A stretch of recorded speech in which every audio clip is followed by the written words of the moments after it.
Unmute.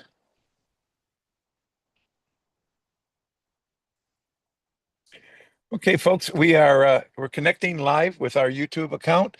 Um, these videos that we do, and this particular one will be up on the NWSOFA.org website. When you go up on the website, just click on the YouTube channel, click on the link, and then you'll click on live, and you'll see all the videos that we've done. This will be the most recent one. You can share it. You can do a lot of different things with it. If you do not want to have your picture shown on YouTube, then just turn off your video. Okay. All right. So I am actually going to open the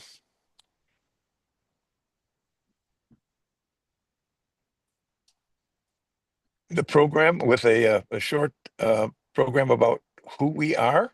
So give me a second here.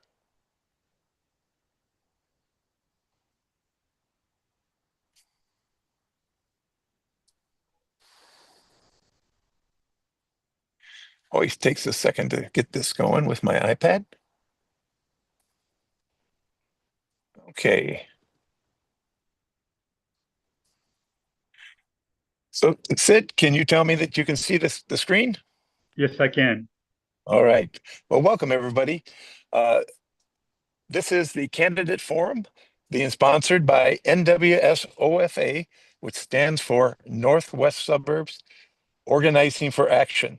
We are one of 2,500 indivisible chapters across the country.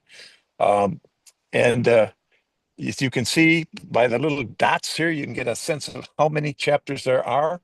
I was told yesterday that there's only one House seat that we do not have an indivisible chapter within. And I don't know which one it is. So we exist basically to help our members uh, understand the facts, sharpen their arguments, and communicate with their audiences or their friends and their people. And when we say we exist to educate, we have 9,600 members within a 5 township area here in Illinois, and we have 21,000 across the country on our Zoom areas. Uh, so our group is organized on the twin snowflake principle. The orange is the communications team, and those are the ones you get all the emails and the texts from, etc. And then on the right are all of our issued teams. We started with gun violence prevention right after Sandy Hook to give you a sense of how long we've been out there. And then as different issues have started going around, we picked up healthcare reform, immigration, social justice, stand with women, fiscal and economics, our election outreach, which this is part of for today, our climate change group, our ROD, both confronting the disinformation and voting rights. And then recently on the inside, we've added 9 more issued teams. And to handle all this, we have a team of 30 different uh, leads that help us. We communicate with people by having attendee conversations every morning at 9 o'clock, Monday through Friday. We have an hour of coffee and conversation. People just talking to each other and asking questions and answering those questions. We also do it on our Friday unhappy hour. It used to be the happy hour. And also on our uh, sorting soup, where we try to take those issues and dig further. We have monthly team presentations from every one of those teams. So every night we have something going on. It's just a lot to kind of get your hands around. Some of our newer groups are the sorting soup, sharing our stories. We call it SOS. Uh, Hands-on how-to skills, vision forward, and the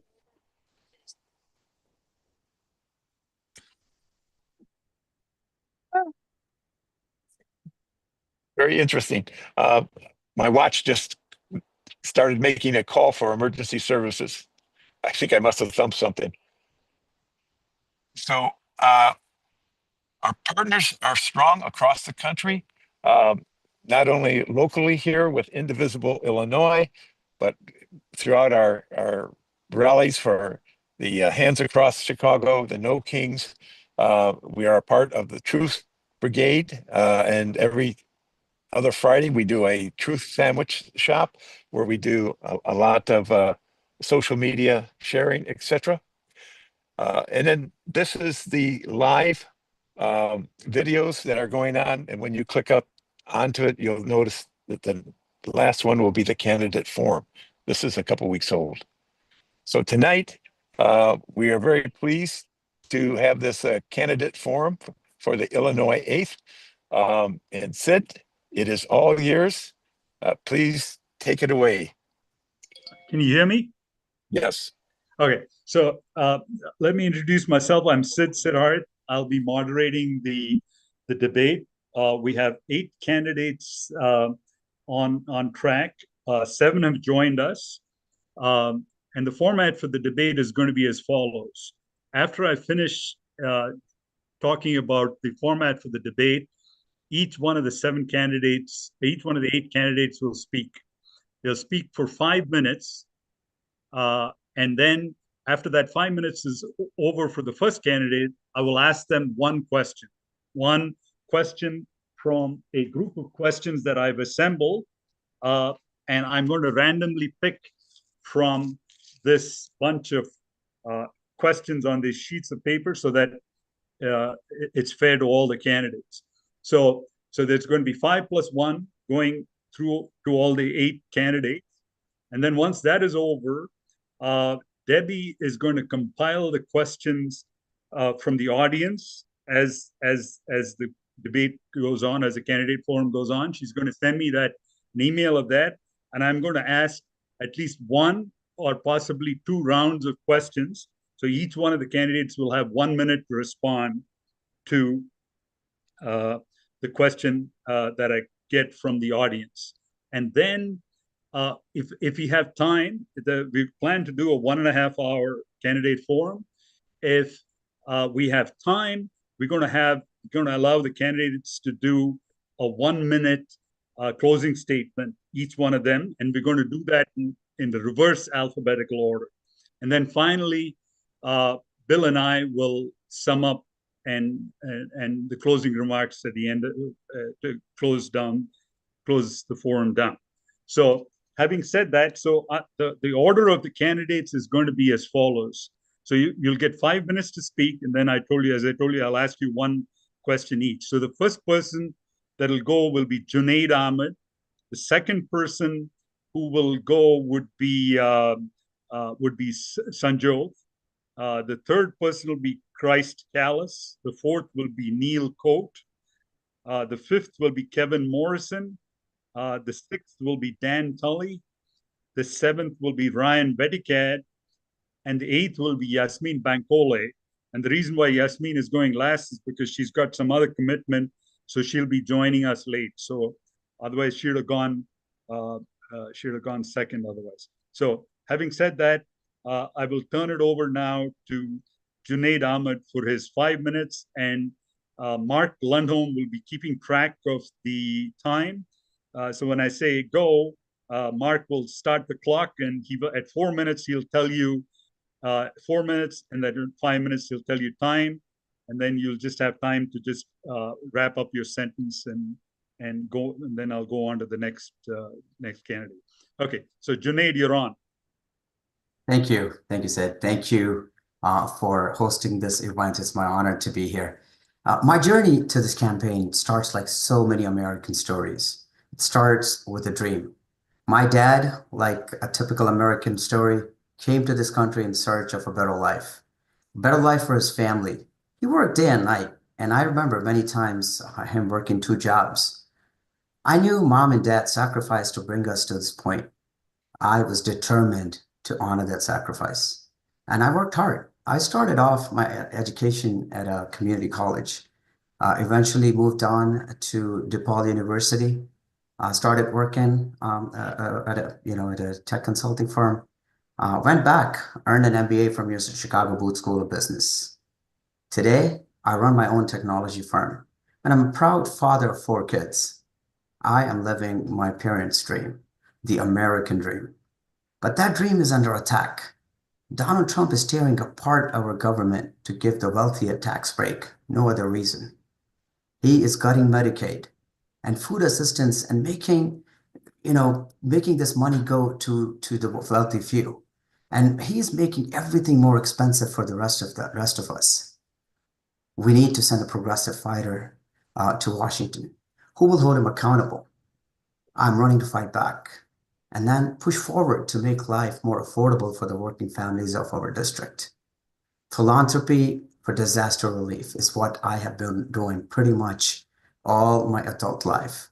At the peak of the pandemic, when our unhoused friends were having difficulty access getting to food with restaurants shut down. One moment. Yep. One moment. Bill, we have somebody putting in appropriate pictures. Rory, you? Very inappropriate. Where is the, who is the person? Rory, you. Rouri, We need to kick them out. Sorry, everybody. Apologies. Okay, you say it starts with an R? Yes, Rouri. Unless Okay. they, They are out. thank you. Junaid, continue. I am, Okay. did you want me to delete these pics? Yes. Okay, will do. Right. Very right. inappropriate. Sorry.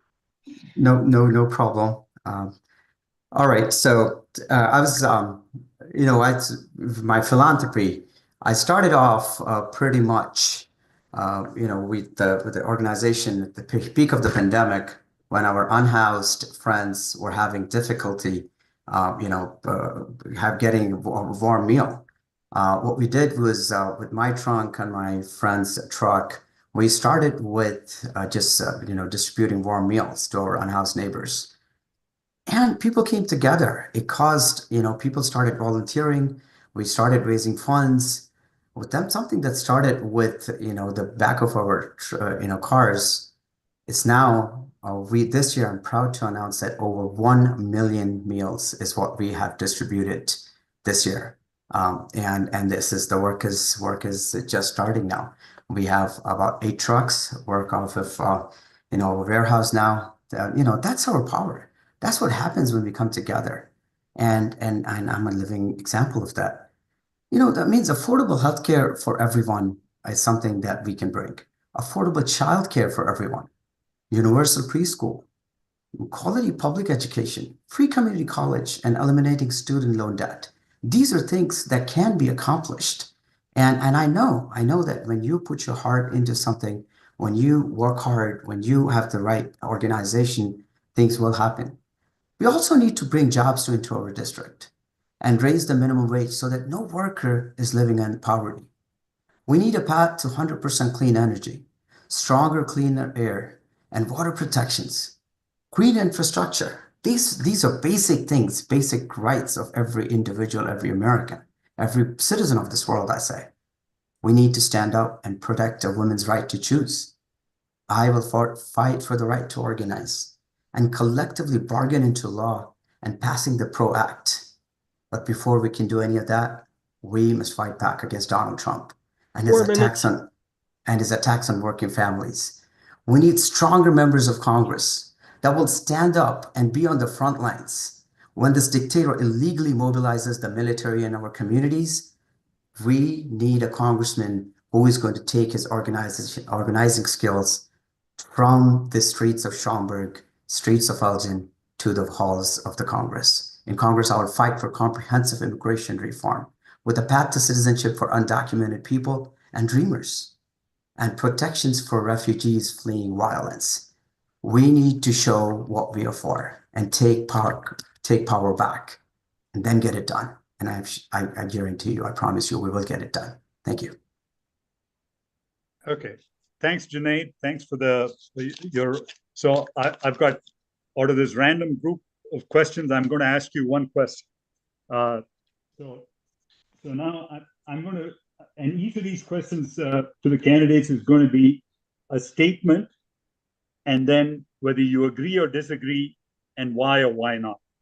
So the question to you, Junaid, and you'll have 1 minute to answer. All tariffs are bad for the economy. Agree, disagree, why or why not? Tariffs are indeed bad for our economy. We have a system that is in place that has been in place for decades now. Tariffs, it puts undue burden on local businesses. Tariffs gives undue competitive disadvantage to businesses.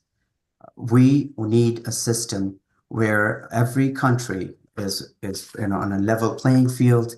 We are in a business I'm a small business owner, right? And I can tell you from example that when we come together as a capitalist economy that we have, everybody is on a level playing field. Then the best businesses come up on front. The hardworking businesses, they come up up front. When you put tariffs, when you put unnecessary, these costs that we have, that is going to just hurt eventually the consumer. The consumer at the end of the day who gets hurt, and that's just bad for the economy overall. Time. Okay, thanks, Junaid. Okay, so the next next candidate that will be speaking is Sanjot Dunang. Sanjot, you're on for 5 minutes. All right, and you can hear me, right? After all the tech issues of today. So good to see everyone. Hello. Nice to see so many faces, and it's nice to see so many of my colleagues in this race. That's the beauty of democracy. We are all here to discuss and debate our perspective, our policy. So thank you very much for this opportunity. My name is as you said, Sanjot. If you're curious, it's pronounced Sun-Jo. I know it's very tricky. Feel free. I answer to anything that starts with an S. So I think I have the most unusual name in this particular race. Getting down to why we're here today. Like all of you, I care a lot about our communities. I worry about the challenges that we're facing: affordability, healthcare, education, climate, gun violence, safety, the threats to democracy, especially in our own backyard in Chicago as we speak today. I worry a lot about the kind of world that we're leaving our kids. How can we make sure that our kids have the same opportunities we had, or even better? I came to Des Plaines at the age of 6 from India. Growing up here, my parents instilled in me the values of hard work, service, and pride in America. Though I was born in India, I like to say that I was made in America. And it's this very American dream that I'm very committed to preserving and expanding. Inspired by my parents' work ethic, I started babysitting at 9 and really never stopped working.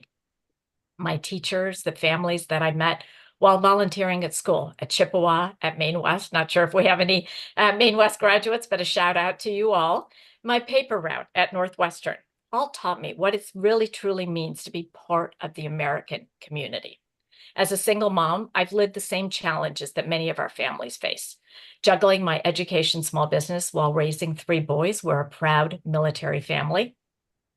As someone in the sandwich generation, I've spent the bulk of the last decade in Des Plaines taking care of aging and disabled parents. Professionally, I've built companies, partnerships, jobs. When President Biden's team asked me to serve on his foreign policy working group on international trade, I jumped at the chance. We helped shape policies to boost small business exports and strengthen our economy. I also serve on the National Small Business Association and the Truman Center for National Policy for Principled Foreign Policy. My education firm was recognized by Fast Company as one of the most innovative. Yet today, all these opportunities and our freedoms are under threat by an administration that thrives on chaos, uncertainty, and fear. They've withheld funding families need for their childcare, healthcare, and food. Deployed the National Guard unconstitutionally to intimidate cities like ours in Chicago. Signed a spending bill that guts Medicaid and raises costs for working families. 4 minutes. all while cutting taxes for billionaires, and slapped misguided tariffs that increase costs for our families. And that's just a fraction of it. It's exhausting, frustrating, and that's the goal. To combat that, we need a dual strategy, challenge every unconstitutional action, but we also need to offer people a new vision of hope and stability. That's why I'm running. It's time for common sense outsiders like me who can challenge the status quo and deliver stability and hope. People want less rhetoric, more solutions. We can cut waste, focus on inefficiency, and innovate responsibly. And that's what I'm here to talk to you all about. I'm endorsed by Aspire, representing all of the Asians in Congress, including R2, Representative Krishnamurthy, and Tammy Duckworth, Senator Duckworth, and also by Vote Common Good, which is a faith-based group. Sid, I focused had on another values. minute for. Okay. So thank you. I look forward to talking to you about my 3 pillars and listening and hopefully winning your vote and your confidence. Okay, thanks, Sanjot, for your nice talk. I'm going to take out one of the other questions that I have. Absolutely. And this question you have 1 minute to answer. When Dems get back in charge, we should codify Roe versus Wade. Agree or disagree? Why or why not?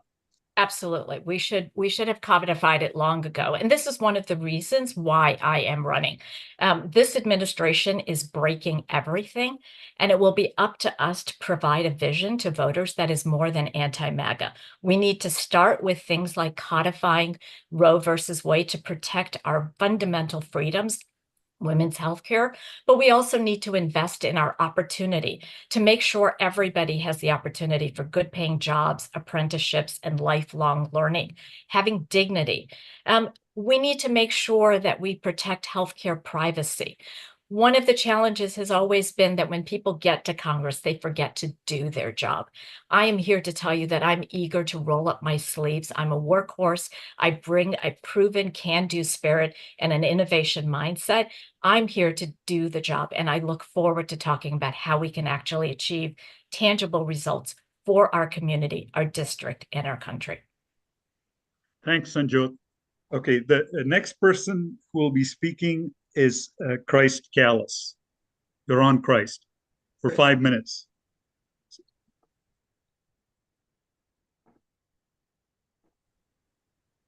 I think, Christ, you're on mute. Yeah. Oh, there we go. There we go. I was trying to unmute myself and you unmute me. Hello, everybody. I appreciate being here.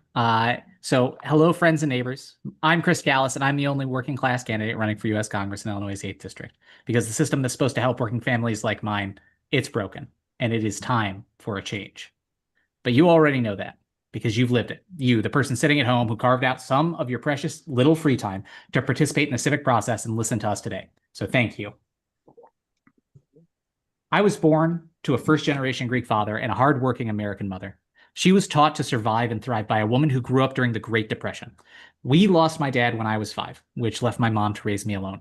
She helped me grow up in rural Amboy, Illinois, where summers for me meant detasseling corn for $5.25 an hour, doing family farm work, and taking odd jobs at the local camp resort, all while studying to get into the University of Illinois. Well, I worked hard, I got in, and I graduated into the worst economy in a generation. I took factory work, unpaid internships, I worked for political campaigns, and a few years out of college, I landed what I used to call an email job. This last summer, I very proudly put the 12th year into a marketing career that started from that first email job. That same summer, I was diagnosed with a back disability, degenerative disc disease. That means that my lower back will never get any better. But if I do everything just right, then it's not going to get any worse either. I was diagnosed in June, I applied for a medical accommodation in July, and I was laid off in September. Then I was thrown into the dysfunctional state unemployment system. No help, just delay, deny, delay. It took over 6 weeks to get a check that wouldn't even cover the average rent in my district, let alone the extra $600 a month I had the privilege to pay COBRA to be able to keep my health care and keep going to physical therapy. My family and thousands more didn't fall through the cracks. We were pushed, and it's time for a change. If it weren't for my wonderful, beautiful, and talented wife working 2 jobs, burning herself out on overtime to keep our heads above water, we would have surely been dragged under. It is because of her that I'm here today, and it's because of her I get to speak truth to power. Our situation is difficult, but it is unfortunately not unique. 75,000 people in this district live with a disability. 30,000 are unemployed. The families that are able to survive do so despite government systems that treat us like criminals and bury us in paperwork. I say again, it is time for a change. And I'm here to say it out loud. If the Democratic Party keeps empowering corporate politicians over working class candidates like me, then we will lose not just a seat, not just a cycle, an entire generation. There was a time when Democrats carried cities like my hometown and towns just like it across Michigan, West Virginia, Iowa, Florida, and Pennsylvania. And now we lose them, not because people have turned Republican, but because they stop believing that anyone in this party will fight for them. That's why Democratic approval is under 30%. It's not because of voter apathy. It's because of leadership's betrayal of working families. And I'm not here to win over the 30% of people who think the party is doing enough. I'm here to fight like hell for the 70% that know the National Party is failing us. The National Party is letting us fall behind. The National Party is selling us out to big money donors. Working families like ours already know that it's time for a change. So let's build a future where every family gets a fair shot at the American dream.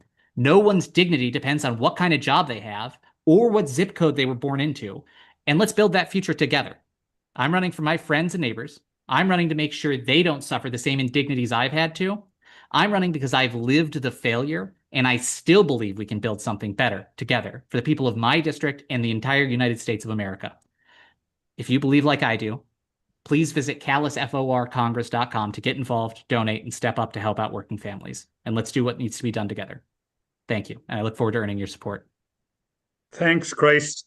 So I'm going to ask you one of the random questions that I've put together from this pile. Okay. Independents seem to like Trump's approach to sending the National Guard to reduce crime in cities. Do you agree or disagree with this approach, or disagree with the independents? Why or why not? I will go ahead and disagree with the approach. But I understand the emotional impact that it has on independents who think that crime is too high. And the reason that I disagree with sending in the National Guard is because they can't actually enforce any of the laws legally because of the Commodus Act. And so there's nothing that they can actually do to stop crime in those cities. So any money that is being spent on that deployment could better be spent trying to eliminate poverty, which would then help eliminate crime from the city. So if you instead spent that money to house the unhoused in Chicago, which it would be more than enough to be able to buy at least a few months of getting unhoused people off the street, you would do a world more of good to reduce crime than you would sending in armed soldiers who literally can't do anything but guard federal buildings that aren't being attacked anyway. Okay. Thanks, Christ. So the next person who is up is Neil Coate. You're on for 5 minutes, Neil.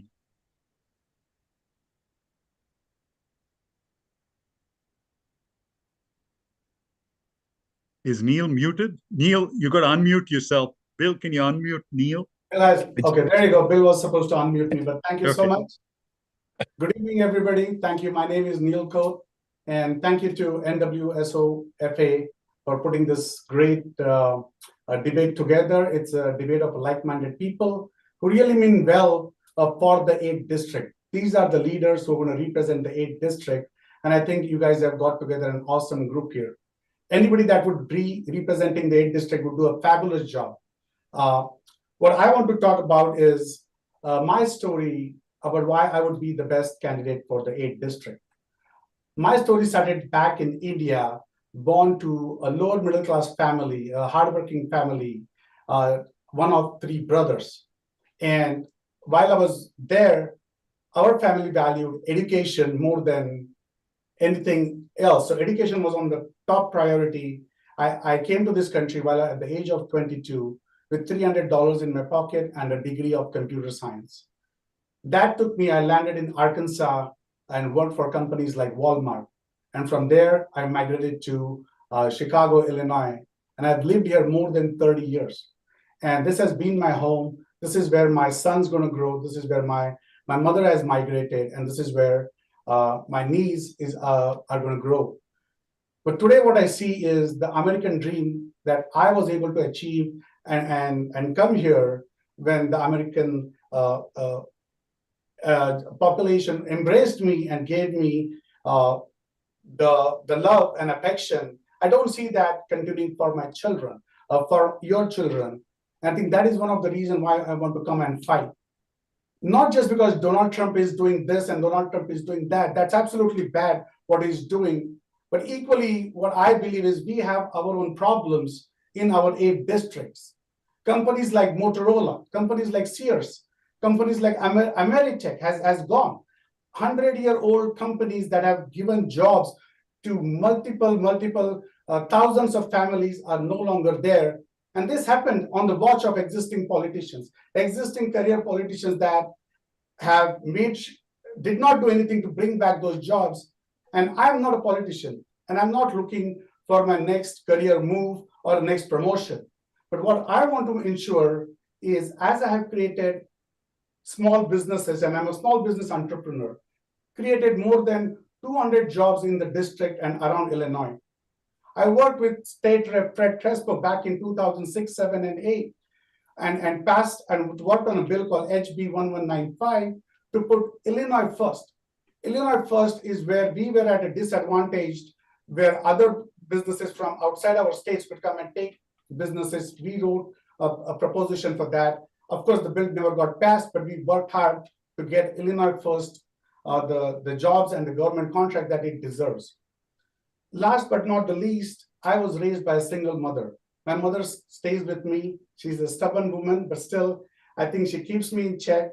And the respect for women and the trouble that they go through as a single woman, I understand. And I'll represent and I'll fight for all the women's rights, for their rights to be fair pay, equal pay, women to be in leadership position. That would be one of my key points.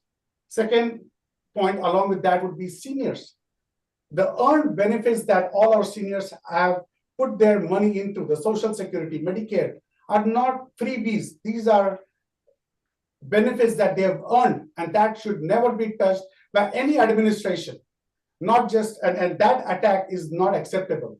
This is their lifeline. This is what I would stand for, not because Trump's bad, but because we need to fix that problem. We need to fix problems in our district, not just say Washington is bad. Yes, they are doing bad things and that will continue.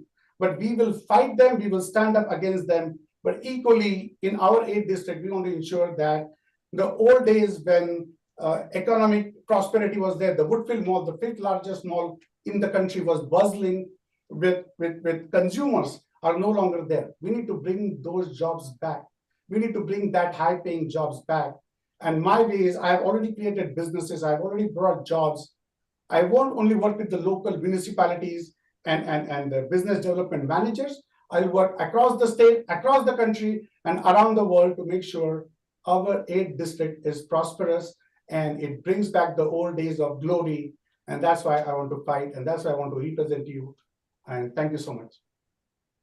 Thanks, Neil. Thanks for your talk. So I'm going to ask you a question which will elicit a 1-minute response from you.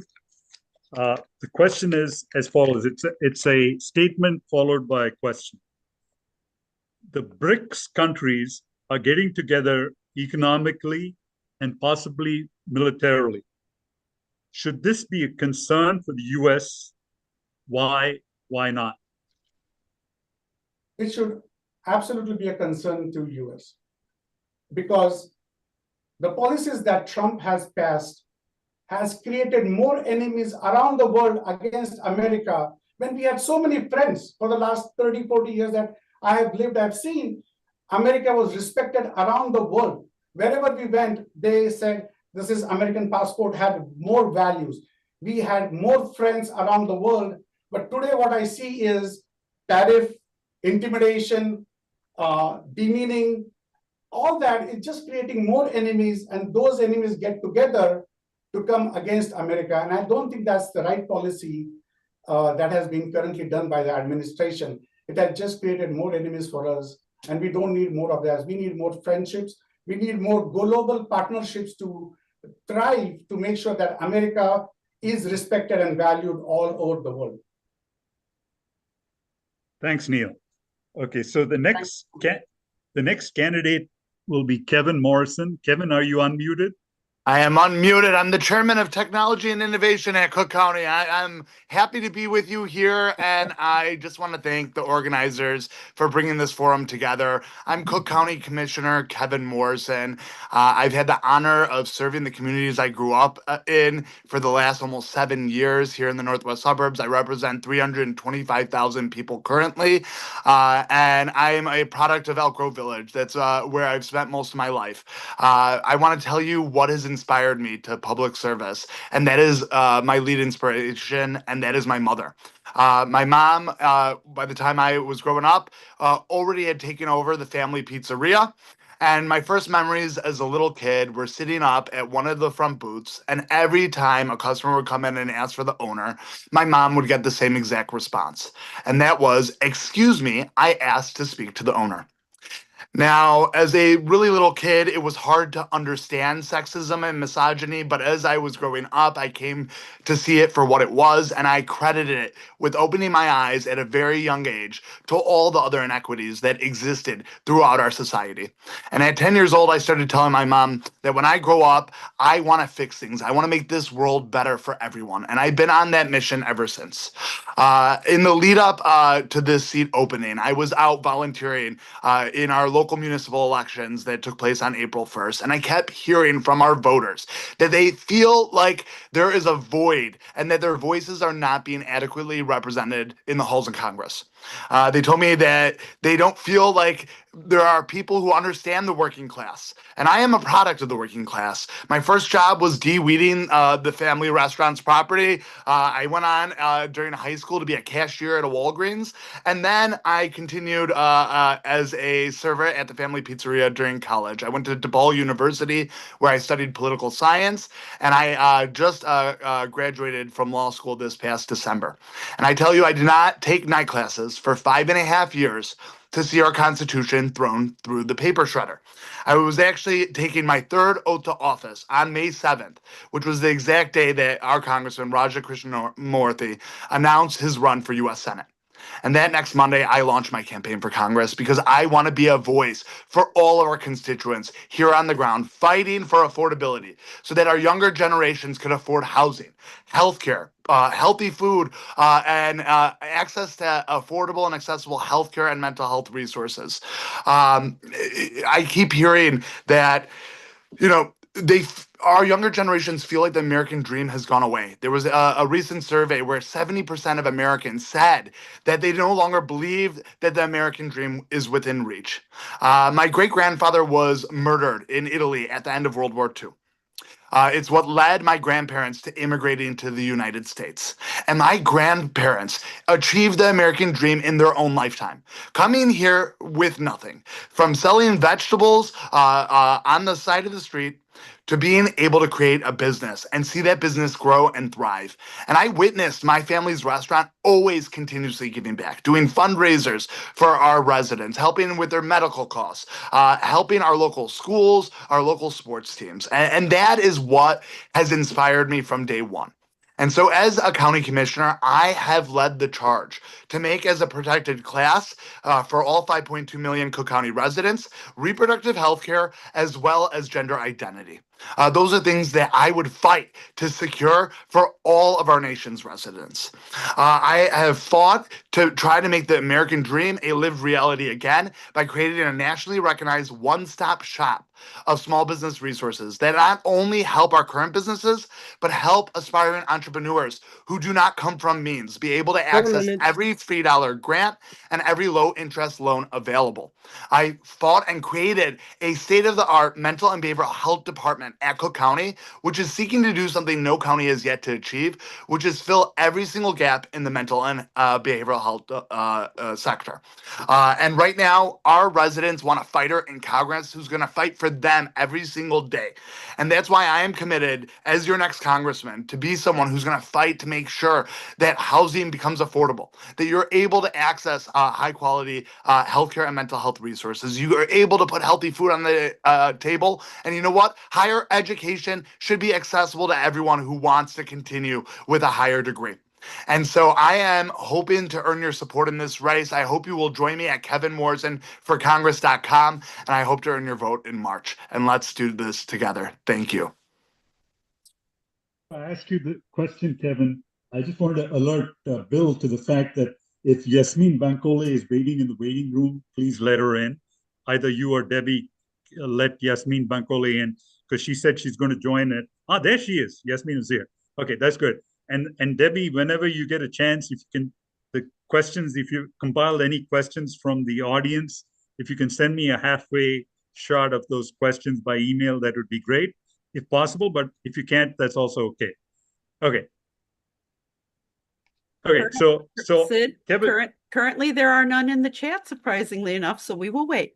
okay, so to the people listening to the voters and the attendees listening to this debate, please send questions in.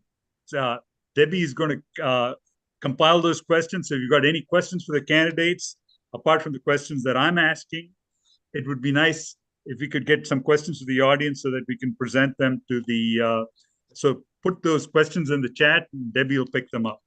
Okay, having said that, Kevin, the question to you is, California plans to do mid-decade redistricting in response to the GOP efforts in Texas to redistrict there.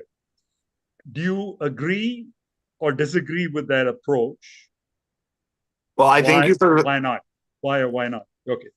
Well, I thank you for the question. And what I have to say is right now, while we do not have a Congress that could actually see through the finish line comprehensive election reform, which is what I would like to see in the future. I think we should have fair maps nationwide. But at this moment, I am supportive of what California is doing, because Texas is trying to change the game mid-cycle, 5 years into their current maps. And that would steal 5 potential Democratic seats from instead being held by their current members and then going Republican. So I'm glad to see California seeking to stop this steal of more seats, because Trump's policies are so horrible and toxic that they know that they're going to lose the House come November. And so we need to make sure that we are using every gear in our arsenal to make sure that we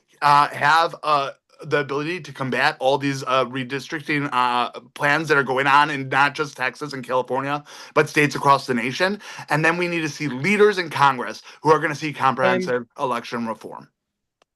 Okay, thanks, Kevin.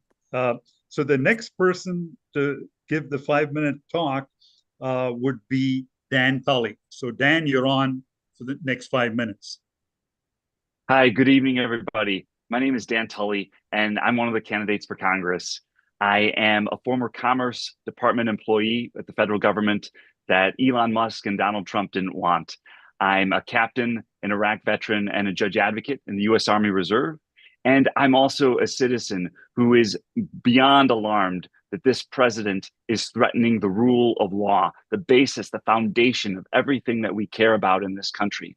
Something is desperately, painfully wrong in the country when we have billionaires in Silicon Valley cutting programs that were designed to help the most vulnerable, not only in our own country, but around the world, like USAID, which used to fund the work that I did overseas. Also, MAGA Republicans are cutting people's health care in order to cut taxes for the wealthiest. Marines are marching through the streets of Los Angeles. The National Guard is in DC and now threatened here in Chicago. I don't think I need to convince this group that this president is an existential threat to the rule of law. We need to fundamentally change how this government works. And the only way to change something this drastic is for ordinary people like ourselves to stand up and do what's right. That's actually what my parents raised me to do when I was growing up in the western suburbs. They were both nurses at Cook County Hospital. They actually met there in the 1980s, and they had my brother and myself here in the Chicagoland suburbs, specifically Downers Grove, which is 20 minutes from where I live now, in Carroll Stream. And they taught me how to stand up for what is right and to look out for others on an individual basis. For example, on Friday nights, we would go to PADS, Public Action to Deliver Shelter, which was a program in church basements that allowed us to make beds and make meals for the unhoused.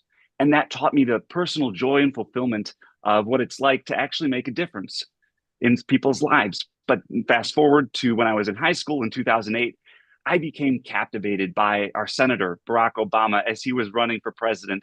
And he had this thesis: the government is neither inherently good or bad. It's an instrument. It's an instrument to affect a certain amount of change. Whether it's good or bad depends on those who you put in there and how they use it. And so that's when I became really interested in learning as much as I could about the government and about the law. While in undergrad at Northwestern, I interned for the Cook County Public Defender's Office. I interned for Senator Durbin twice. I interned for the Lieutenant Governor at the time, Sheila Simon. And after finishing my degree in undergrad, I decided to stay on this path pursuing public service by pursuing a law degree at Stanford. And while at Stanford, I interned for President Obama in the White House, in the White House counsel's office specifically, and with the U.S. Navy Marine Corps Trial Judiciary. Afterward, I joined private law firms in order to continue practicing law, but also joined the U.S. Army Reserve JAG Corps, and ended up serving over 3.5 years on active duty, including a year overseas, mostly in Iraq, fighting ISIS, and also engaging in operations against Iranian threat militia groups. When Chicago had an influx of migrants from Venezuela, I used that law degree as well to help those migrants apply for temporary protected status and work permits to allow them to work here legally and sustain their families. I've always done what is right. While in the legal field, I've always done what I thought is right, whether it's in the legal field or serving in the military, and then most recently in the federal government, where I was working again for the U.S. Department of Commerce alongside USAID in emerging markets, trying to promote legal and regulatory changes that would counter China in those places. This March, I made a very hard decision as I was about to board a plane in February. I was going to go to Ukraine to work with the Ministry of Reconstruction to build up their capacity for recovery after the war hopefully ends. This president, of course, turned his back on Ukraine, and I decided to leave and fight back against this administration. And now we see this president going after the pillars of our society, whether they be academic institutions, the media, the law firms in which I used to serve. He's weaponized executive orders. Just this week, he announced that he's going to use judge advocates, the military lawyers that I'm a part of, to serve as immigration judges, which represents a distinct effort to acquire more executive power under his presidency and take control of the court system by placing people to serve as judges who have to follow and comply with his orders as commander-in-chief. Each day we see some new danger, and I believe I'm the most qualified and best prepared to be able to push back against this president, to defend the Constitution, and I really appreciate your time listening to me. DanTully.com. Thanks, Dan. Thanks for your talk. I'm going to ask you a question from the random questions that I've put together. Maybe this is something right up your alley, maybe not, but it's on immigration. So GOP and Trump accused Dems of being weak on immigration. Do you agree or disagree? And how can we change that perception of that the Dems, the GOP has pasted on the Dems? Absolutely. First and foremost, we have to remember that we are a country of immigrants. We embrace that immigration past and also the immigration future that we'll have. We have to parse out a couple different pieces. One, we have to recognize that we need border security. We can't have large groups of people coming across into the country without knowing who they are. At the same time, we need a path to citizenship for DACA and Dreamers and people who have been here working hard in order to make a difference in not only their own lives, but in their own communities. We need to give them the dignity of having a path to that legal status and not demonize any group. At the same time, when large groups of people are placed in certain communities, like we saw from Texas to Chicagoland, we need to make sure that there are resources for those communities to address the increased demand for services. We don't want to put communities in places where there's just not enough resources for them to allow for them to address the needs of the people who were living there before and the people that are living there now. So comprehensive immigration reform is my position. Thanks, Dan. And thanks, Mark, for keeping time. You're doing a fantastic job there. So the next person in line to speak is Ryan Vedikat. Ryan, you've got 5 minutes to share your thoughts. Ryan, you need to unmute.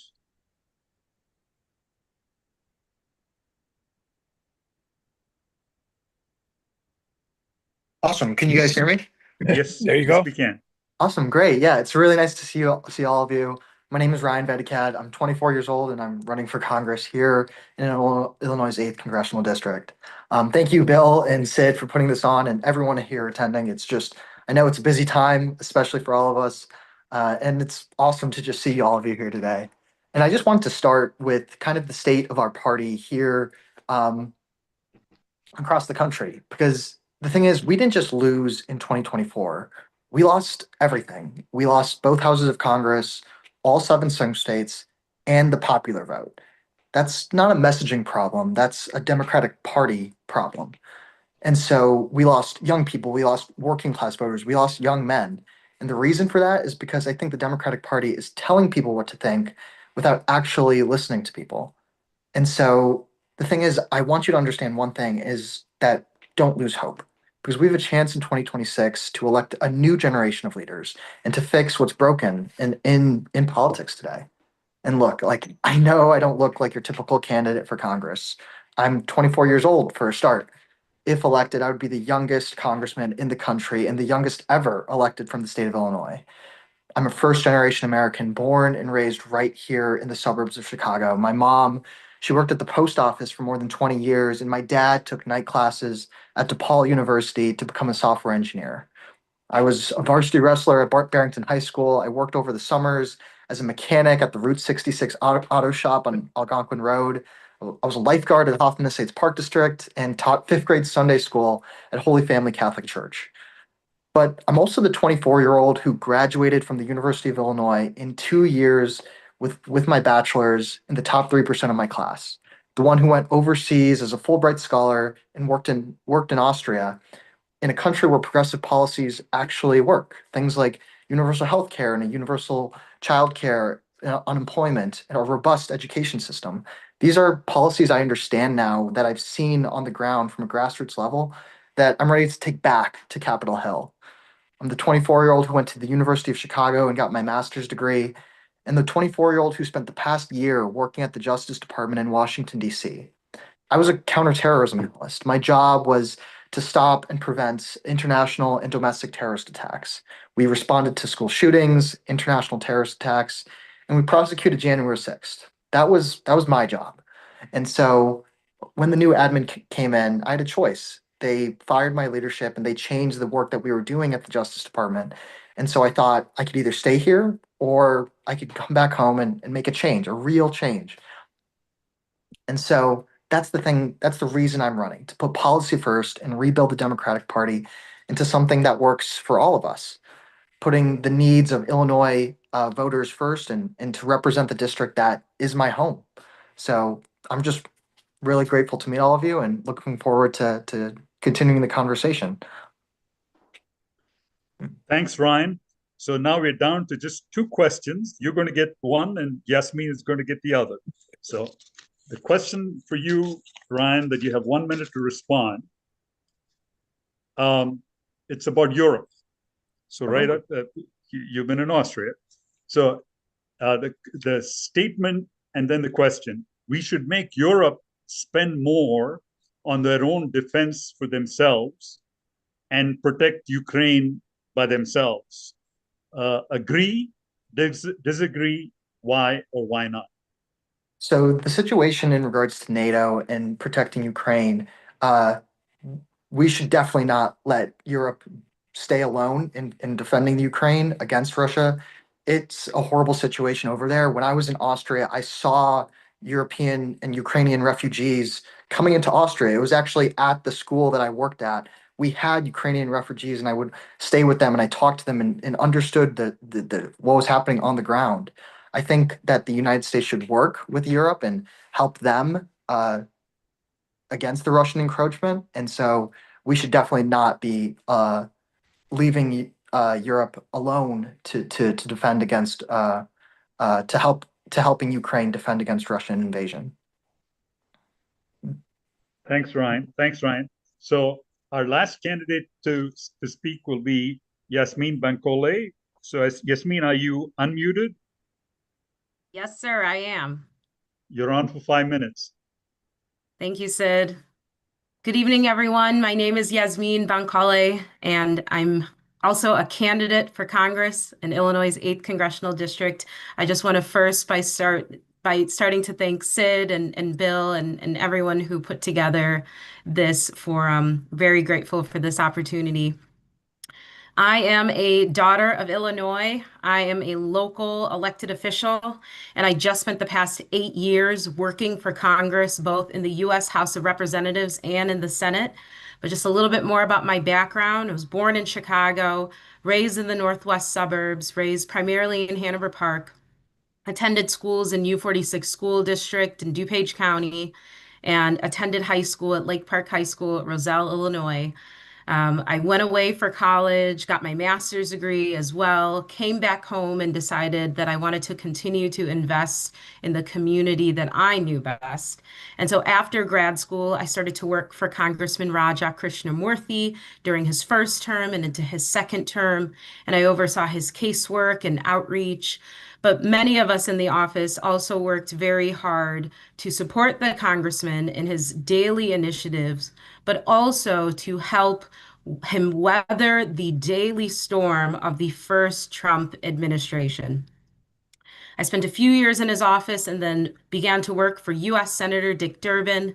I worked my way up, ultimately became his regional director, where I oversaw his affairs throughout northeastern Illinois, helped communicate his legislation out of D.C., assisted with Senate Judiciary Committee assignments, and really just tried to be his eyes and ears throughout Illinois. It was an incredible honor to work for Senator Durbin. I learned so much from him, and I'm so grateful for the experience. Aside from that, I also serve as a local elected official. I serve as a trustee in the village of Hanover Park, and I was elected in 2021 at the age of 27. And so I also am the youngest trustee in our town's history, and also the only Nigerian American elected official in the state of Illinois. In this role, I've been able to accomplish and help assist with everyday issues. Right out the gate, when I became a trustee, I didn't like how we were turning off people's water. I believe that water is a human right, and so I created a water bill discount program to assist our residents and our seniors, and also created an emergency water fund program as well. I've also been able to work with our PD and create something called a doorbell safety initiative program. It's where we'll come out to your home and install a ring doorbell for you free of charge. And it's just another tool when we think about public safety. I'm also proud to say that a couple of years ago, at the height of anti-immigrant sentiment, I introduced and passed a welcoming ordinance that says no matter who you are and what you look like, Hanover Park will respect you and we will not discriminate against you. I will say that there are many people who are in this race, but I would like to just touch on some of the things that I believe sets me apart from the others. I am the only person in this race that has federal legislative experience, 8 years of it. I know that at this chaotic time, experience is important. And I believe that I am the only person that can hit the ground running and day one can help craft legislation, legislation, and be a good legislator. I'm currently a local elected official, and so I am used to being a public servant. I know how to deliver for my community, and I know the needs and interests of those that reside in this district. I will say that I currently hold over 40 endorsements from local elected officials across the district that fall in all three counties, Cook County, Kane County, and DuPage County. And I just believe that these endorsements show community buy-in, but they also show that I have earned the trust of our local leaders. And last week, I was so honored to receive Senator Durbin's endorsement as well. I'm the only candidate in this race that's been endorsed by labor unions. Yesterday night, I was endorsed by the National Association of Letter Carriers, and I've also been endorsed by IBEW Local 701. And I mentioned that because labor unions support workers' rights. They support better wages, better retirement. They fight for the middle class, but they also notice who is putting in the work in between elections. And so I didn't just disappear after my election. I fought and made sure that I was always present. Thank you. Thanks, Yasmin. Thanks, Yasmin. So but because you're the eighth person, you've got the eighth question, and so there's no. So I'll just ask you the eighth question. Okay. So when it's about the Supreme Court, when Dems are back in charge, we should add at least 4 more justices to the Supreme Court to establish a progressive majority on the court. Do you agree? Disagree? Why not? So I'd like to answer that question in a roundabout way, because I think right now what we're seeing with our Supreme Court is a conservative majority that is really just ripping at the roots at many of our rights. We know that our Supreme Court has an ethics issue. We know that there are members of our court that have accepted luxury gifts and travel. I am an advocate of strengthened transparency and ethics. And Senator Durbin and others have long championed for the passage of a couple pieces of legislation that would allow for that. And so when we think about reform, I would also like to include ethics as a part of the conversation. There are conversations about adding more justices. There are conversations about term limits. I think everything is on the table, given all that we have seen. Thanks, Yasmin. And I'm sure the audience and Bill and Debbie and Mark and all the people will agree that we've got a very, very distinguished set of candidates. It's a shame that we have to pick one of them, because all 8 seem like they're very well qualified for the position. But at the end of the day, we all have to differentiate ourselves. You have to stand out from the crowd. And without being disrespectful to the other person, we need to make our points of view made and distinguish ourselves and differentiate ourselves from the others, so that we get chosen. You get chosen as a candidate to go up against the Republicans next November. So, having said that, I've got a list of questions that Debbie has sent me, and I'm going to start going back to the Junaid. Junaid, are you there? So I'm going to ask you the first question. Inflation, again, this is going to be inflation, the cost of things should be the focus of the Democrats when we regain power. That is, it should be our top priority. Agree or disagree? Why or why not? Yes, absolutely. When I talk to, can you hear it? When I talk to constituents, the one thing that I consistently hear is affordability, and inflation is just hurting every common one amongst us. And absolutely, we need to be going for policies to reduce the inflation. We need to fight for basic policies, right? It's a simple agreement. I think the question that comes is fairly simple. Agree, and we need to bring inflation down. We need to bring common sense policies where healthcare is a human right, where childcare is given as a basic right for every household, where a living wage is in everybody's reach, right?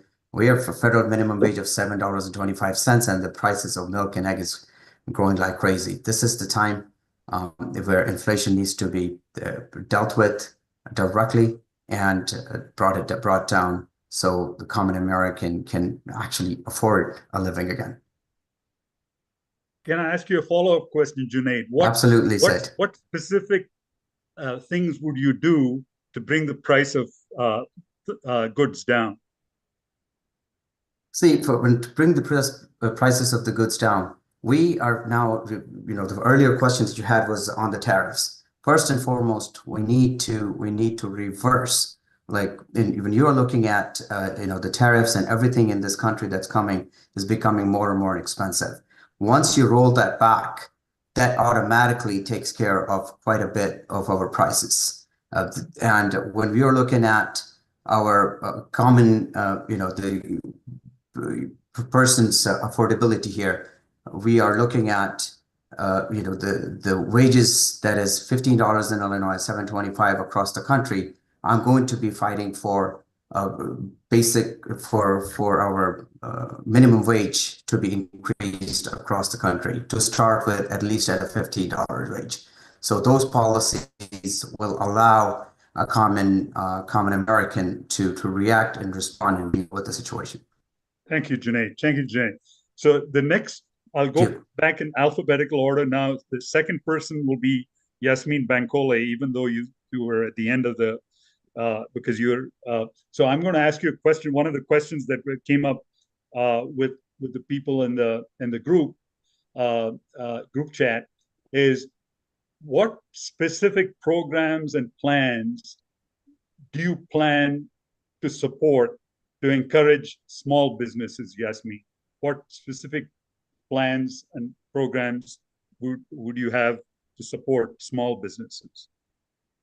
Yeah, there's a couple of different ways that you can look at that question. So the Small Business Administration currently already offers innovation grants.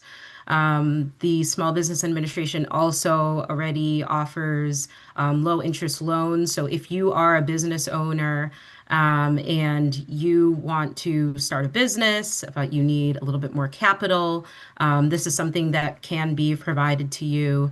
I mean, just as a staffer, I spent a ton of time working with businesses and nonprofits that were impacted by the pandemic. It took them years to recover.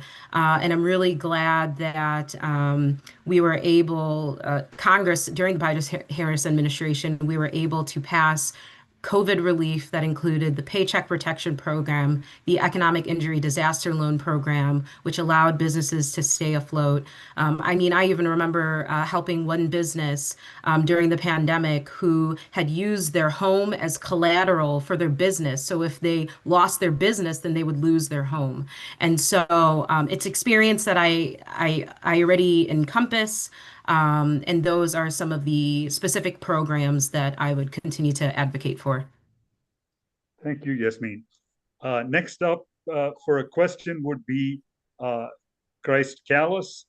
Christ, your question is as follows. Politicians have become quite corrupt in Congress, and there's almost a revolving door in Congress from going from Congress to the lobbyists and back and forth and into the administration. What specific things would you try to do to reduce or remove corruption in our politics? So you need to really get at it at its core. And the way to do that is we've had the example from Australia. You remove money lobbying completely from politics. We can do it. We can outlaw money lobbying, and then we wouldn't have to go through each and every dark money organization and make them register with FARA or like we'd want to do with AIPAC or some of the other extremist organizations which funnel money into the United States.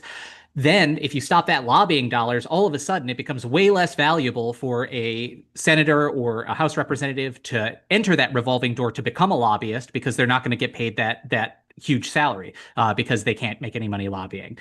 We need to make it outright illegal for a 10-year span for people who work in Congress to be able to go work for these private companies that then try to influence government, even in a tertiary way.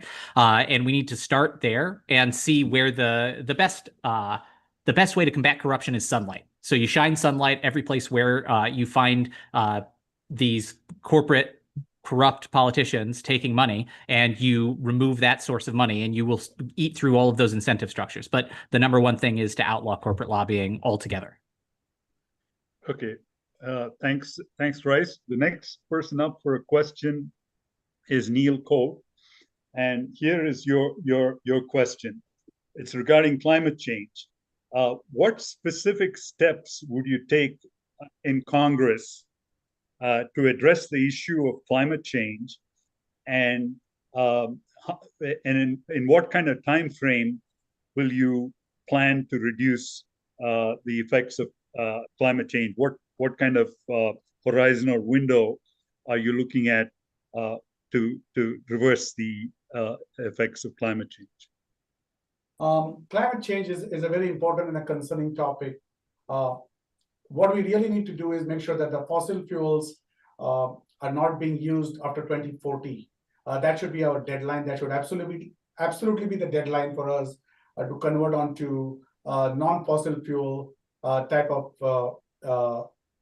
fuels for all our burning. Second, we cannot be dependent on foreign oil and be hostage to foreign governments through that same fossil fuel. So I believe that by 2040, we should be self-sufficient using nuclear power and using solar, wind, and water, all of those which are very easily accessible to us. And as America, we are so blessed with all of these natural resources that we need to spend more on those rather than depending on the fossil fuels, which gives rise to tons of other things, terrorism and foreign governments interfering, using our own money back into our country. So using our natural resources, we are so blessed that we should be using them far more than what Europe currently uses. So I think that's something we really need to, that also drives the inflation. That also drives the cost of spending on energy and other areas down. So we have more money in our pocket, more money for families to spend on the things that they really care.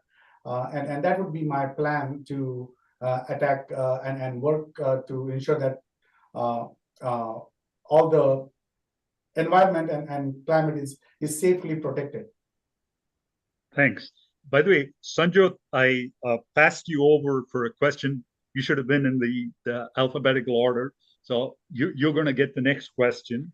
The question is, the U.S. is sending arms to Israel and bombs to Israel to bomb Gaza almost to smithereens. Do you think we should continue to support Israel? And if so, at what level would you suggest supporting Israel in terms of their military expenditures? So to start off, the answer is we would definitely, I would support pausing the arms right now for this particular administration in Israel. They are not fundamentally interested in solving the crisis. I'm fundamentally pro-peace. I am pro-Israel, pro-Palestinian. All of us want the fighting to stop. I have served on the board of UNICEF. I've spent my life championing the needs of children, and it's devastating to see what is happening to children on both sides and everywhere. And a whole new generation of hate is really being nurtured. So we need to stop the fighting, do a permanent ceasefire, really support that, so that the Palestinian people have the right for self-determination, a two-state solution, making sure that everybody can live side by side peacefully. So a state for Palestinian and a state for Israel. I will also add, in addition to being pro-peace and making sure we have a two-state solution, I am also very much about peace through trade. Countries that trade together don't fight. There was a trade agreement that was negotiated and agreed upon in September of 2023 between India, the Middle East, Israel, and Europe. And I would look to see how we can reset that agreement to make sure that the folks in the region are trading with each other, that they have the investment, that there is an Arab force to help keep the peace and nurture the opportunity for the Palestinian people with a new state. Thanks, Sanjot. The next question will go to Kevin Morrison. And the question is, RFK Jr. has implemented a bunch of crazy, disastrous health policies. So when in Congress, what would you do to combat these? And do you agree with any part of what RFK Jr. is doing? Is there any part of element of his programs do you agree with, and what do you disagree with? I mean, allowing measles to go rampant in Texas without actually providing accurate information is a disservice to the health and well-being of the nation. And I have been astounded by the movements in this administration away from science and the lack of continued investments in research. We just heard recently of moves to try to ban certain types of shots for whatchamacallit. I'm losing my word. Sorry. We saw movements by RFK to ban the access to oh my gosh, COVID shots? COVID shots and the like. But it is insanity what we're seeing with the health department. We're seeing states coalesce so that they actually will be providing what is accurate information like the CDC used to provide. And the fact that we've got states partnering together to do this, I think first and foremost, we need new leadership. RFK should not be in charge of our health department. And we need to see action by our congressional members to finally right the ship, because CDC used to be a top tier institution that everyone could count on. And now people are having to go elsewhere. Thanks, Kevin. Next person in line is going to be Dan Tully. And here is your question, Dan. Are you for universal health care? And how are you going to try to implement a program of universal health care that is Medicare for all, the Bernie program? Absolutely. And thank you very much for this question. My parents were both nurses at Cook County Hospital. They raised me at the dinner table talking about healthcare issues. My brother decided to go the healthcare field. I decided to go to law, but this hits very close to home for me.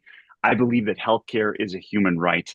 I believe that every person in this country should have access to healthcare. I believe that not only it's fundamentally moral to do that, it's also good for the economy. If we give the government a universal healthcare system power, let's say Medicare for all. I'm a little bit uncomfortable with the title Medicare for all, since Medicare Advantage plans, I think, are predatory to seniors. So I'd like to fix Medicare before expanding it out. But universal healthcare, a single payer system where the government provides every person in this country healthcare, that's really good for the economy, because it gives the government leverage in negotiation companies, not only with pharmaceutical companies that we can bring down the drug prices, but also when dealing with pharmacy benefits managers who act as middlemen to drive up the cost of healthcare. So giving the government leverage allows them to make better deals on behalf of the American people, and we would save costs. Also, by giving everybody healthcare, they could have access to care in advance of actually needing catastrophic care. Right now, if you don't have healthcare, you put it off as long as you can until you have to go to the emergency room. But in which case the costs are just astronomical. But if you do care before that and do preventative care and take care of problems before they become unmanageable, that way we can save costs overall, and everybody's healthier in the end. So absolutely a big proponent of universal health care. And if you really want to, you can buy secondary additional care. But everybody should have fundamental health care in this country. Thanks, Dan. So the last person who will go up will be Ryan Vedikat. But before I go to Ryan Vedikat, I just want to tell all the 8 candidates who are online that we're going to end with a closing statement by each one of the candidates in reverse alphabetical order. And you'll have 1 minute for a closing statement. And then Bill and I will wrap up the show. So I just wanted to get you guys ready and prepared for a 1 minute statement or closing statement. So now the last question, and Ryan, I'm going to put you under pressure. You're going to get a question now, followed by time for a 1 minute closing statement. Are you okay with that? Yeah, ready for anything. Okay. So the question to you from the audience is, Citizens United was a ruling by the Supreme Court, which gave power to ultra-wealthy people and corporations who can give unlimited money to politicians' super PACs. How do you plan to combat the effects of Citizens United, and what laws could you pass in Congress to limit the impact of the Citizens United decision? Yeah. So one of the first bills that I would write and sign and advocate for in Congress is repealing Citizens United. I think that we should ban corporate and unlimited spending in politics. And that's the reason that we have the corrupt system that we have today. You could look at my platform at ryanforillinois.com. I advocate for a vast majority of democratic reform across government, a complete ban on congressional stock trading. I think this is a given that members of Congress should not own and trade individual stocks. And I ask the rest of my colleagues here on this panel to join me in that pledge to ban congressional stock trading. I'm also advocating for monthly in-person town halls, and that you should be able to know and talk and have conversations with your congressman. And the reason why I bring that up in regards to Citizens United is because when you have unlimited spending in politics, politicians don't even need to come back to the district and talk to voters.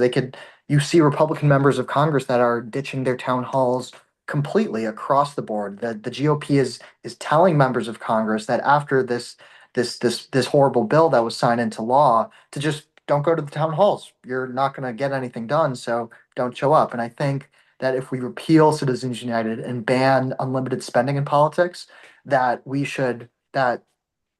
this wouldn't occur. I think we should have caps on the amount you could spend in congressional elections. I think that should be 1 million in congressional elections across the board. I also think that you should be able to, that the state and the party should be able to match. If you raise, it's a situation that we have in New York City with the Zoran campaign and with the mayoral campaign over there, is that if you raise a certain amount of money, that the state will match that money. And so this makes it a little bit more equitable for all candidates across the board to join the political process. I know as a 24-year-old candidate running for office that it's hard to raise money. It's a difficult thing.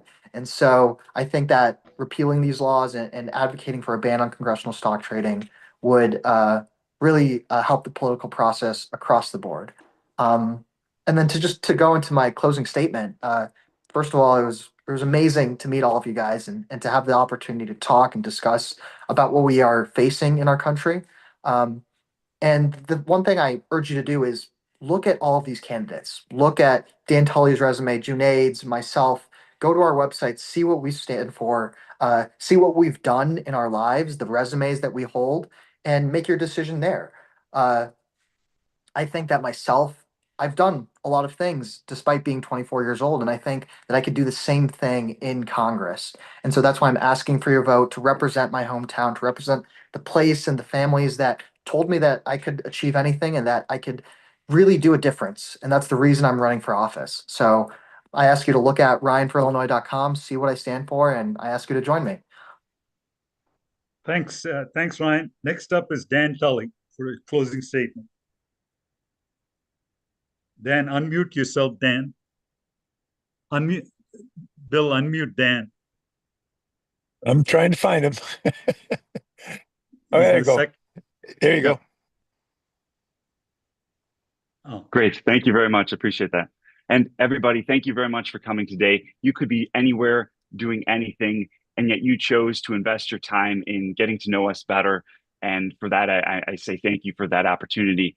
If you send me to Congress, it's going to be my #1 priority to strengthen our laws and institutions, to defend the rule of law, the bedrock for everything that we care about in this society. We're next going to root out corruption and take special interest money out of politics. We will expand programs like Medicaid and food stamps that care for the most vulnerable in the society. We'll go after corporations that profit off the backs of working people. We'll lower the costs of housing, healthcare, and childcare to make the American dream more affordable. We'll defend benefits like the veterans benefits and Social Security benefits, things and Medicare, things that have been earned by the American people. And we will rebuild in America of, by, and for the people. If you believe that our best days are still ahead, as I do, please join me at dantully.com. If you haven't signed the petition yet, let me know. If you want a phone call from me, please reach out via email. It's dan@dantully.com. I would love to schedule a phone call with each and every one of you to hear your thoughts, to hear your priorities.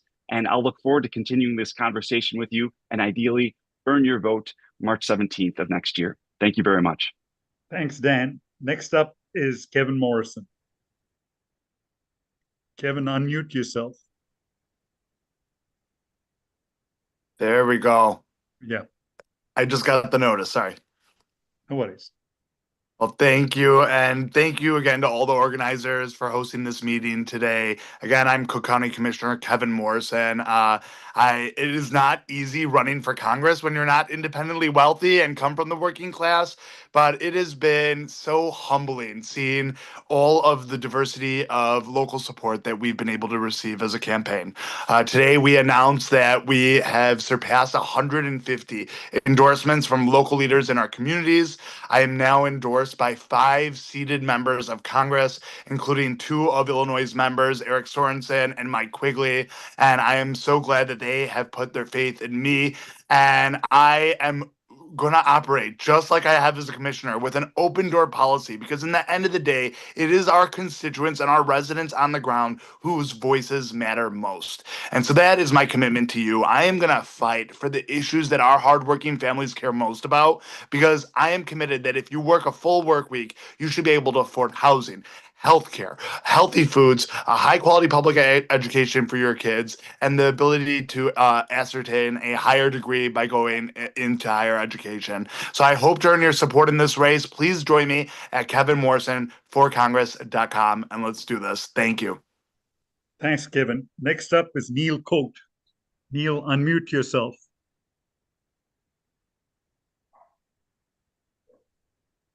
Neil, unmute yourself. Unmute yourself. All right, there we are. So thank you so much, NWSOFA, for putting this great event. We were able to share ideas, care for people. Everybody that is here are equally well qualified, and they care for people of the 8th district. And for me, that would be my journey to continue as and when I go to Congress to represent my 8th district, starting with women's rights, making sure that they get into leadership positions. Fair pay, equal pay for women in my district and around the country is most important to me. I was raised by a single mother. I equally want to ensure that Medicare and Social Security, which are the earned benefits, remain protected. They cannot be on the chopping block at any time ever or any time in the future. Whatever the current administration is doing, they're going to be getting more and more worse. But our job is to ensure that we stand up, fight for them, and do not back down. Final but not the least, this is the time when all our 8th district, the Democrats together, needs to come up and say that we represent the people, for the people, and by the people, not by, as we said, more and more of politicians do not get more work done. We want to ensure that more problem solving, out of the box thinking, and practical solutions matter. And that's what we need to bring to Illinois 8. A new leadership is needed. My name is very simple. Neil, N-E-I-L, stands for New Illinois and New Leadership. Very simple. Join me at Neil for Congress. And thank you so much. Thanks, Neil. Next up is Christ Callis. Christ, unmute yourself. Christ, unmute. I know I should have corrected this earlier. My name is Christ Callis, spelled Christ, pronounced Christ. But I appreciate you having me here and for having all. Hey, that's okay. It happens. Call me anything but late for dinner. That's all I care. I am a working class candidate, and I'm running to change the heart of the Democratic Party. And I'm going to ask all of you who are still here to do me a favor, because I need your help to be able to do so. No matter who you vote for in this race, please do not vote for somebody who takes APAC money or dark money, because if you do, they are going to be 100% wholly dedicated to those donors and not to the people of our district. The people who take APAC money are going to perpetuate and continue to vote to perpetuate the genocide that is happening in Gaza against the Palestinian people, and they're going to continue to prop up the Israel's Netanyahu regime. And so I, as a candidate, am fully supportive of Palestinian sovereignty, but anything that we can do to stop the mass killing that is happening right now is what we need to do. And as a party, we need to stand up and expel all of these corporate Democrats. Otherwise, we are never going to make any progress. And if you believe like I believe, then you can reach out to me at callisforcongress.com, and I would be glad to have your support or to guide you towards resources where you yourself can help bring an end to the horrible mess that's happening right now in Gaza and the West Bank due to the Netanyahu regime. Thank you. Thanks, Chris. Chris is the way I pronounce it? You got it. Correct. Okay. Next up is Sanjot Dunam. Sanjot, did I pronounce your name correctly? You're up for your closing statement. You got to unmute yourself. Got it. There you go. Yes, you did a great job, and thank you. And thank you to everybody. This was really a wonderful forum, and I hope you'll do more of these, because I think it's really important for everyone in our community, in our district, to be able to discuss, and it's also helpful to us to be able to hear your comments. I was happily, or at least engagingly, looking at the chat the whole time. In summary of today, because I think we've covered a lot of really good issues, and thank you for the great questions, I want to just note some really important things. Our district has been trending less blue. It's just a reality. And if we don't expand our tent, we won't win elections, whether it's in 26 and beyond. And frankly, we can't protect people, our communities, our values, and our freedom if we don't win elections. That's something I really want to make sure that sinks in today.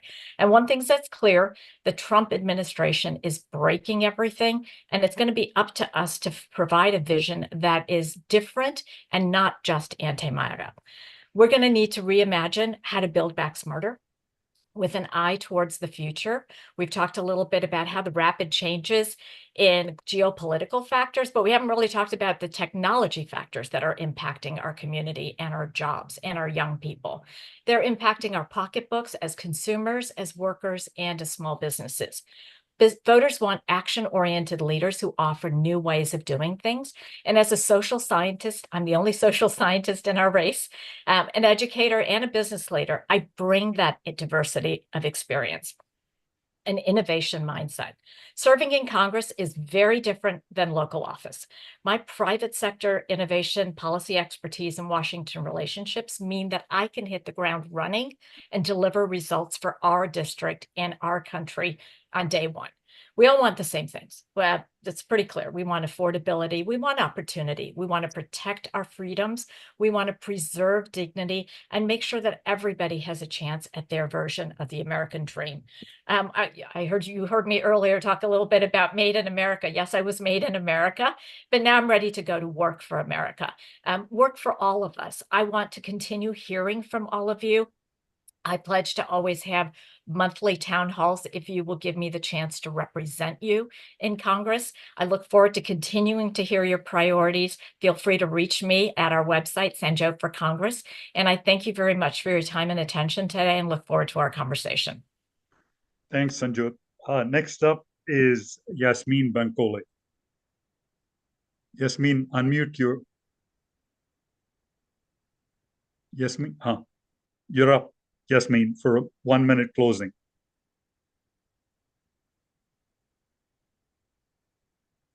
Yasmin, are you there? It wouldn't let me unmute. It wouldn't let me unmute. Sorry about that. No worries. Thank you, Sid. Really quickly, just before I head to my closing remarks, there was a lot of issues that were talked about, and I just want to give very quick statements. I have no issues and champion universal health care. I have no problem with saying that I support Medicare for all. When we look at immigration, we must pass the DREAM Act. We must have modern and efficient immigration reform that is done with dignity and respect. I have no issue saying that what we are seeing in Gaza is a genocide, and the Israel and Hamas conflict is a travesty that must come to an end. And I also very much believe that climate change is a greater threat than we will ever know. And reducing our reliance on fossil fuels is a must. Now I'll just move on to my closing statement. No, we know that Trump and this administration is horrible, but we also know that the Democratic Party is currently in free fall and is lacking a coordinated vision to defeat this administration. I am tired of the lack of vision. I am tired of do-nothing Democrats. We need more bold actions, and we really just need more authentic leaders. And so I just believe that we deserve better than what we are currently seeing. And so I am running for Congress because I believe that working class families should not only have someone who knows how to legislate for them, but who knows how to fight tooth and nail for them. I'm running on my track record. I'm running on 8 years of federal legislative experience. I'm running on delivering for my community as a local elected official, on my public service record, on my fight in this new America that we are currently living in. And so I am invested in the future of our nation. I'm invested in the future of our community. I am deeply rooted in this community. I'm born and raised in this community, and I've chosen to stay here and bloom where I have been planted. And so I know I have the experience and the drive and the energy to serve effectively in this role and make the residents of the 8th Congressional District feel seen and supported and proud. Thank you very much. Thanks, Yasmin. Last but not least, Junaid Ahmed. Unmute yourself, Junaid. Unmute. Junaid, unmute yourself, or Bill, can you unmute? Okay, I got it now. Yeah. Thank you. It is my honor to be part of this esteemed group of candidates here. It is indeed an honor to be in front of so many of you and talking about the policies. You know, in the last few weeks, I've spoken to hundreds of people from this district. People want a fighter in DC. I am not a career politician, and I'm the only candidate who has shown that I can and will fight when I feel it is needed the most. I've shown it all my adult life. All you have to do is look at the last few years. I was the only one who stood up for what I believed was right. And due to that stance, I am endorsed by Progressive Caucus Vice Chair, Congressman Ro Khanna. And I'm not full of just empty promises and talk. I have full policies on our website to deliver universal health care, lower cost of affordability, a path to clean energy, and immigration reform. I will not take a dime of corporate PAC money, and I will not take a dime of dark APAC money either. Our campaign is powered by the people of this district. We are a grassroots funded campaign. We have raised $340,000 in the last quarter, of which just shy of $300,000 was from the state of Illinois, within state, and shy of $200,000 within the district. That is the power of our grassroots movement. We are a fully grassroots organization, fully grassroots campaign. I will take this organizing power our campaign is building to Washington, and I will always fight for you. That is one commitment I make. Thank you. Again, thank you for the opportunity. I am very honored to be part of this group here. I appreciate you all. Thank you. Okay, Bill, I'm going to say a couple of things and then pass the baton to you. Again, I'm really impressed with the group of candidates that we have in front of us. 8 candidates.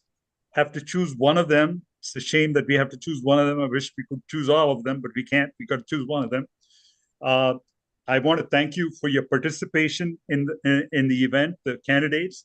And I also want to thank all the people who stayed for the hour and a half or an hour and 40 minutes that we've gone. We've gone longer than we expected, the 90 minutes, but I hope it was productive and informative to the voters in the 8th and beyond, what these candidates had to say. And again, I enjoyed being able to lead this program. So I'll hand the baton now to Bill to say his closing remarks. Wow. That's what I got to say is, wow, what a group of candidates. I wish you weren't all running for the same job, but you guys are great. I had really no idea of the qualifications, the various backgrounds, and the history of where you've come from, what you did, and why you're running. It is amazing. I'll give it another huge wow. An apology to Sid. We ran over because it took me a while to find that unmute button. And so those of you who thought that you were taking a while, I had to find you and find that unmute button. Huge thank you to Sid. Sid and I were at the Greater Palatine Area Democrat meeting that was held outside in tents. Many of you spoke. At the very end, there were 3 or 4 of us sitting around, and Sid said, you know, we really should get these guys all together. How can we do that?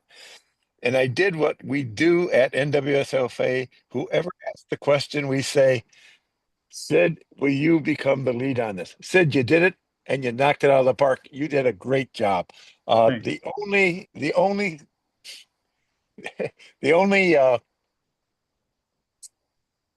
comparison is looking at these 8 candidates that we've had, and they were all excellent. So you did a great job. The candidates did a great job. I want to thank everybody who attended. Some of you attended from other states. Some of you are in the Illinois 8. Some very close to the Illinois 8. I think we can all leave tonight with this feeling of an amazing candidate group that we have that are looking to replace Raja Krishnamurthy. And once you get elected, whoever gets elected, we'll come knocking on your door. So don't forget about us, NWSOFA.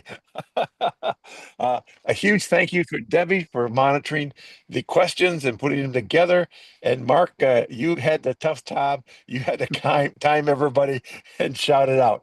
But really appreciate what everybody's done. Candidates, you guys are great. I'll say it one more time.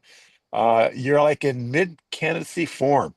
And it's amazing to see how you guys handle this. Great questions from Sid, great questions from the attendees. This is my tribe. I love it. And we're going to do more of these. Sid will do more of these as we go through this candidacy. So be prepared. And when you see the invitation come, please jump on. A lot of our groups, like our Stand With Women group, our gun violence group, our ROD group, Restore Our Democracy group, will be reaching out to you guys also to come on to their programs and spend 5 to 10 minutes talking about your candidacy. And when, like a Stand With Women, they would want you to reference programs and policies that retain to them. For gun violence, they would like you to reference to the gun violence and also tell us where you're from. But what a great job. A huge thank you. Everybody give a great hand for our candidates. Just a great job for everyone. Look at them hearts in those things. All right, guys, you're off to a great start. Gals, you're off to a great start. I just love seeing you all. Remember, this Saturday the 6th, NWSOFA Indivisible has their 12th annual picnic in my backyard right here, right by Lake Terramere. And we have co-sponsors, the Greater Palatine Area Democrats, the Wheeling Area Democrats. I also got confirmation today that we'll have folks up from Elk Grove. From the Elk Grove Democrats. We also have 2 other indivisible groups that are joining us. The new indivisible group from Elk Grove Township / Schaumburg, and the new indivisible group from Barrington. And, you know, even though I'm a little bit out of your district here, the hands that you're going to be shaking, Most of them are going to be in your district, in the Illinois 8th. So stop by, visit us. Barbecue at 2. We start at noon, barbecue at 2, open mic at 3, and open mic at 5. So a lot of candidates will be out knocking on doors, getting signatures. They'll be coming at the 5 o'clock open mic. But if you want to take a break in the day, come to the 3 o'clock one. I'll see you all then. Thank you all. Sid, Thanks. great job. Take care. Thanks. Okay. Bye. Have a great evening, all. Thank you. Goodbye. Thanks, everyone. It was really nice meeting everyone. Thanks.